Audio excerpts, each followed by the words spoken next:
Hello, Regis students. How are you today? I'm so happy that you're here.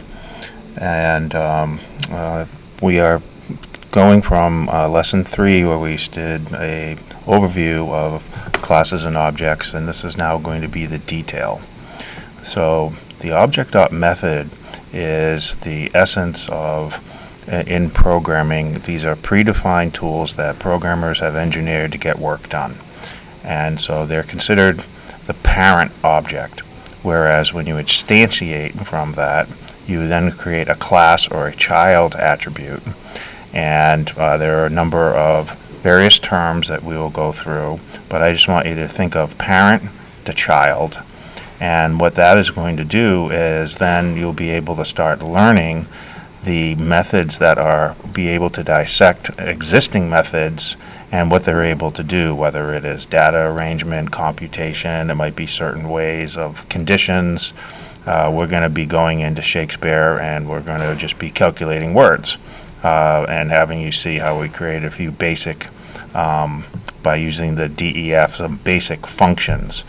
And then we instantiate classes of them, which I call the minions.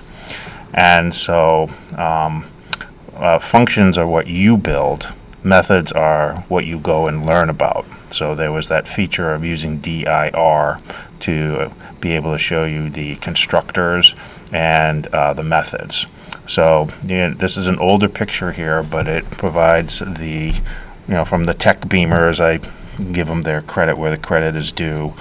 But this is just a real, the classic bookstore, or you going to the bookstore or opening a bank account, that you see that you need to define, and that's using the constructor. It uses 2 underscores in it, and then it has some attributes, and the attributes are being set, and then we're creating how many instances are available of the bookstore to go and do some work.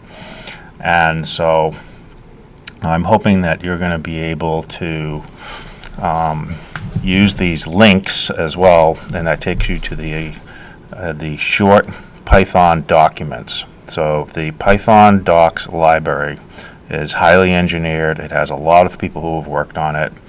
So these are the links to help you when you need to go the built-in types, when you need to go and understand operators, iterators, or something in this code book or somewhere down the line.